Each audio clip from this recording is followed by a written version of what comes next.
Guys, here we have a few edible crabs, a velvet swimming crab, and a mini lobster. So there we go, there's our lobster pot. It's full, no fish, can't see any fish, just a lot of crustaceans. So here's the lobster in detail. Look at that for a creature. They are pretty strong, they have a very strong tail and claws, so you don't want to put your finger in here or here. So this is what we call a pincer claw. It's a lot thinner, look at that, a lot thinner. And this is a crusher, I think. Look at that, because it's a lot thicker. So this he could use to crush limpets, crush fish or anything, it just breaks. And this would be to take the bit of fish and then put it in his mouth. So we're going to be releasing him. Look at his beautiful colours underwater. Orangey claws, a blue tail, and the white underside.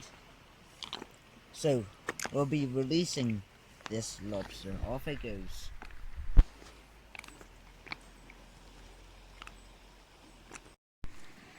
So guys, this is a edible crab. Look at that pattern on its back. So edible crabs are much like lobsters, nocturnal feeders. They live, what was I going to say? They live on the bottom. They like rocky areas, and they will live on beaches where there's a lot of sand. They will bury themselves in sand, as you may notice. It's colored exactly like the sediment underwater in this area. So we'll be releasing this one. There's not much special stuff about edible crabs, because they're just edible crabs. So we'll be putting him back into the water. They're not very smart animals, as you may guess, so they'll just sink down and not really do anything. There we go.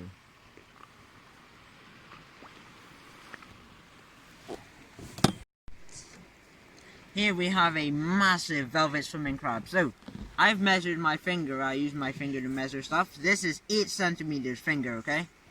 That is 10 centimeters. These guys, you can keep them if they're over 6.5 centimeters. And this one's 10, so it's very big, probably old, because 10 centimeters wide. And an adult is about 6 centimeters wide. That is very big for the species, but has a tiny claw. And this one's, will grow up to become a bigger claw. These are very, very feisty crabs. They are swimming crabs, so they have these flattened back legs, which they can use to swim. Oh no. Well, it's supposed to like flap around so that they can swim and then go back down into the depths. So I think we won't be keeping this one because he's got a small claw. And all the meat in velvet swimming crabs are in the claws and the legs. So this one's going back. Okay, let's watch him go. See that action with its back tail flippers. Ouais, je vois, c'est un gros.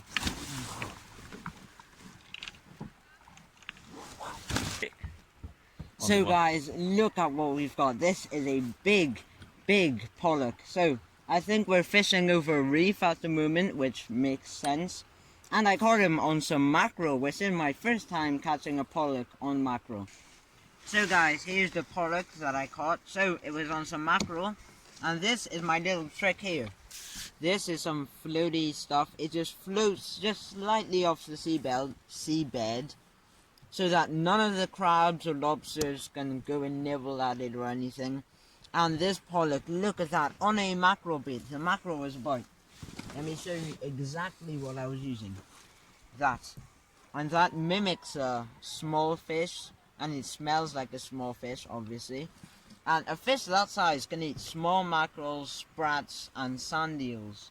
So look at that. That is, well, that's the end of the day. That's a good fish to end our day with. A big pollock.